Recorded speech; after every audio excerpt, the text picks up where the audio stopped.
My Neighbor Totoro is a 1988 Japanese animated fantasy film, written and directed by Hayao Miyazaki and animated by Studio Ghibli for Tokumo Shoten.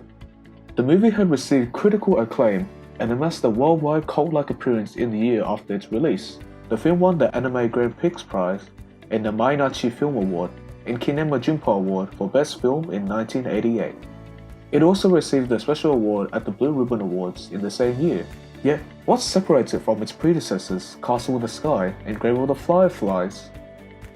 Is it because Totoro is such a lovable character, or is it because of the amazing story that entails something else leading to a deeper meaning? Sit back and relax as we explore the magical world that resides in the iconic Ghibli film Totoro and what makes it so great. We'll also be giving you some interesting trivia that you may not know about the movie. Warning, there will be heavy spoilers ahead, so watch at your own risk.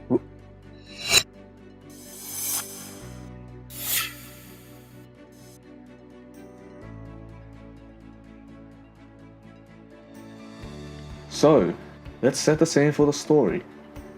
In 1958 Japan, university professor Tatsuo Kusakabe and his two daughters, Satsuki and Mei, move into the old house to be closer to the hospital where the girl's mother, Yasuko, is recovering from a long-term illness.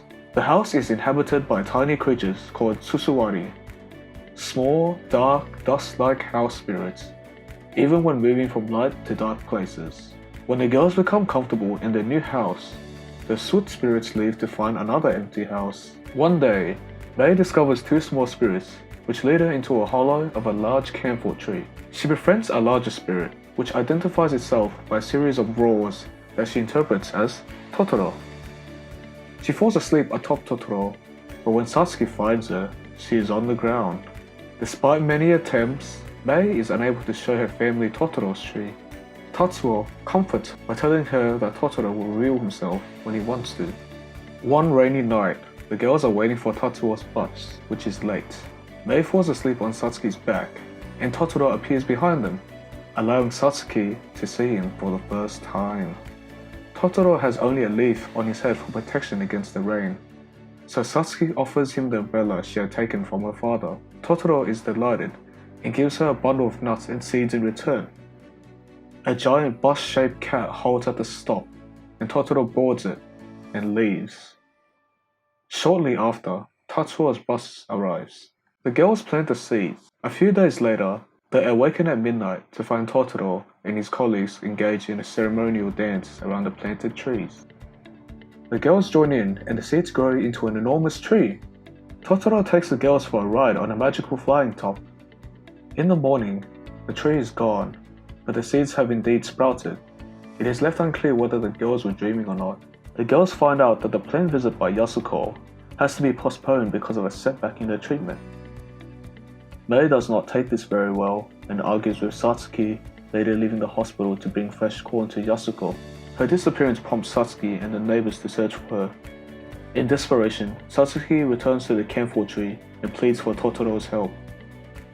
Delighted to help, he summons a cat bus, which carries her to where the lost Mei girl sits. The bus then whisks them over to the countryside to see Yasuko in the hospital. The girls overhear a conversation between their parents and discover that she's been kept in hospital by a minor cold, but is otherwise doing well. They secretly leave the ear of the corn on the windowsill, where it is discovered by their parents, and return home. Eventually, Mei and Satsuki's mother returns home, and his sisters play with other children, while Totoro and his friends watch from afar. And that's it. So, if we're going to go more in depth about it, there are some key themes that are evident within the movie. When analysing the movie, it had become more apparent that animism is a theme that plays a vital role in the movie.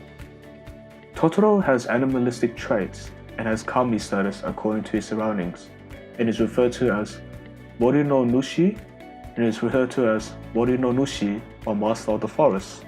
His living area consists of a Shinto shrine surrounded by a Shintoro, the characteristics of a kami.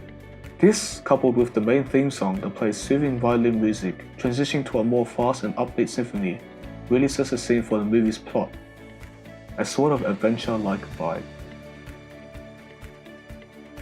Here's some trivia that you can question your friends and family on how well they know Totoro. Let's go.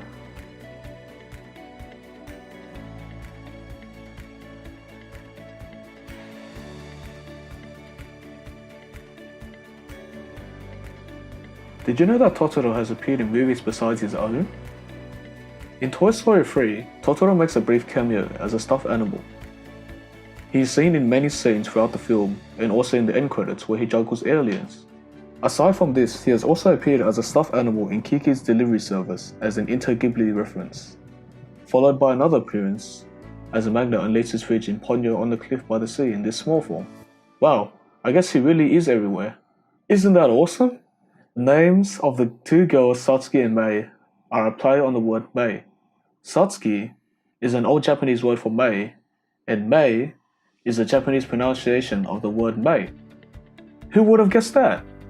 Totoro is actually a species name. As seen in the movie, there are 3 Totoro creatures with different sizes and colors. The big grey one is O Totoro, literally Big Totoro, but in the English version he's called King Totoro. The middle-sized blue one is Chu Totoro, or Medium Totoro in English, and the tiny white one is Chibi Totoro, meaning Little Totoro. Usually when people just say Totoro, they refer to the big grey old Totoro. There are some clear parallels between the classic tale of Alice in Wonderland and My Neighbor Totoro. For one, young Mei first encounters the Chibi Totoro, or the small white Totoro spirit, just as Alice began to follow the white rabbit. Soon after, Alice ended up traveling down the rabbit hole into Wonderland, similar to Mei falling down the inside of the camphor tree. Luckily enough, there aren't any bottles reading "Drink Me" nearby to tempt Mei. That's all we have for this time round. What was your favourite Totoro soundtrack in the movie? Let us know down in the comments below. Remember, if you enjoyed the video, smash the like button and subscribe for more daily content. Don't forget to ring the bell to receive notifications of when a new video releases. This has been Music Chess with our friendly neighborhood Totoro, signing out.